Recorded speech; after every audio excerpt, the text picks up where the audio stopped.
Boker Tov, Shavua Tov, Eliana. Shavua Tov, Olivier. En pleine forme pour une nouvelle semaine. Et oui, nous sommes plein d'énergie, c'est super. Voilà. Nous sommes aujourd'hui le 4 novembre et c'est difficile pour beaucoup d'Israéliens d'oublier ce qui s'est passé en 1995 et c'est donc de cette immense personnalité qui était à cette époque le Premier ministre de l'État d'Israël, Yitzhak Rabin, dont j'aimerais vous parler ce matin. On verra son image dans quelques instants qui apparaîtra. Voilà, donc c'est de Yitzhak Rabin dont je voulais vous parler. Beaucoup de travail ce matin, David. Il est content, David, d'être avec nous ce matin. Alors, Yitzhak Rabin est né à Jérusalem un 1er mars 1922. Pas très loin d'ici. Pas très loin d'ici, exactement. Rehov, Éthiopia. Aujourd'hui, où sont les bureaux de Kalita. Voilà, pas à Ravagan, mais sur Rehov, Éthiopia.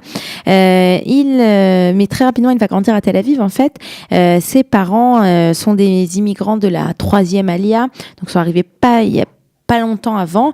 Son père est né dans un shtetl et il va changer son nom de Roubitsov en Rabin. Il va d'abord émigrer aux États-Unis, puis il va venir en Palestine mandataire et c'est là qu'il va rencontrer sa mère Rosa Cohen, qui elle s'était déjà installée en Palestine mandataire en 1919. Ils vont donc se rencontrer à Jérusalem en 1920 et en 1922. Yitzhak Rabin va naître. Et puis il va étudier, je ne sais pas si vous le saviez, dans une école agricole. Au départ, il pense devenir ingénieur agricole spécialisé dans l'irrigation. On va dire un petit peu que c'était... C'était à l'école où pratiquement tout le monde étudiait. Enfin, voilà, Kadori. C'était l'école de l'élite. De l'élite, exactement. Et puis, Shimon Peres aussi était là-bas. Tout le monde est passé par là. Et en 1941, il va rejoindre la section Palmar de la Haganah. Donc, Palmar, c'est en fait l'unité d'élite, si on peut dire, de la Haganah. Et c'est là qu'il va devenir officier. Et en 1948, il va se rencontrer Léa, qui deviendra Léa Rabin, avec qui il va se marier. Au moment donc Yitzhak Rabin commence à se faire connaître, on commence à parler de lui pendant la guerre d'indépendance en 1948, puisqu'il va être à la tête de la brigade Harel du Palmar, qui va faire de nombreuses opérations, en particulier c'est elle qui va permettre la prise de la trône et puis plus tard des opérations dans le Negev et la prise de Jérusalem qui sera divisée, enfin raccordée en fait entre Jérusalem et le reste du pays. Et il va continuer donc à l'armée. En 1964, il sera nommé chef d'état-major de l'armée israélienne par Lévi Eshkol. Et c'est sous son commandement en fait que l'armée israélienne sera victorieuse contre l'Égypte, la Syrie, la Jordanie lors de la guerre des 6 jours en 67.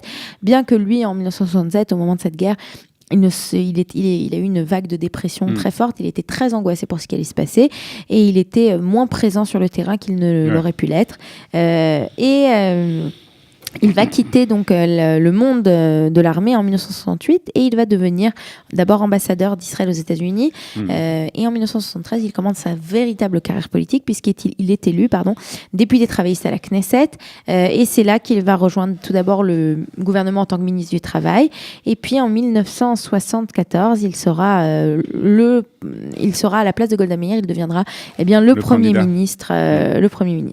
Il sera donc Premier ministre jusqu'à 1977 ou en 1977 c'est Menachem Begin et le Likoud qui sont portés au pouvoir et il va ensuite être un membre de l'opposition de gauche et puis dans différents mouvements d'union nationale il sera ministre de la Défense en particulier ministre de la Défense et il va être réélu Premier ministre en juillet 1992 donc de nombreuses années après la première fois après 74 vous pouvez faire le compte.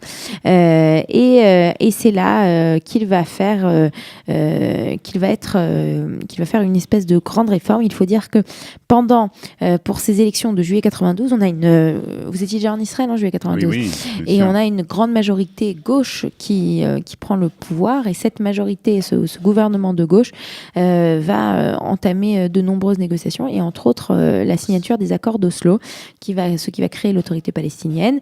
À cette époque, quand il prend ces décisions, il faut dire qu'il y a une opposition qui est très vive en Israël et cette opposition va mener malheureusement son assassinat donc le 4 novembre. Il avait alors 73 ans. Il participe à une grande soirée pour la paix sur la Kikar HaMelachim, sur la place des rois. Qui s'appelait Kikar HaMelachim à l'époque. La place des rois qui va être renommée Kikar Rabin.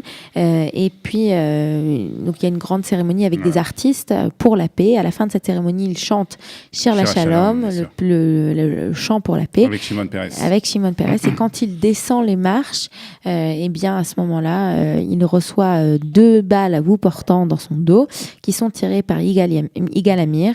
Il va être tout de suite emmené à l'hôpital Ichilov où il va mourir sur la table d'opération quelques heures plus tard.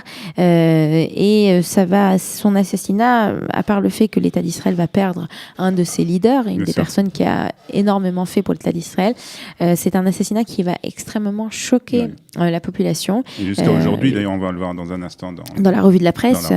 Et ça a choqué énormément les gens. De nombreuses personnes diraient que le processus de paix a été stoppé à cause de l'assassinat de Rabin, tandis que d'autres diront que pas du tout. Mais ça, c'est pour une autre émission. C'est pas pour un jour de notre histoire. Très bien, merci beaucoup d'avoir rappelé le souvenir de Yitzhak Rabin. C'était important de le faire aujourd'hui. Merci Eliana, bonne journée, à demain, si Dieu le veut. Mesrat Hashem. Voilà. Vous aimez l'histoire juive ? Retrouvez Eliana Gurfinkel dans Un jour notre histoire sur Studio Kalita. C'est tous les matins pour découvrir ensemble les événements et les personnages qui ont fait notre histoire.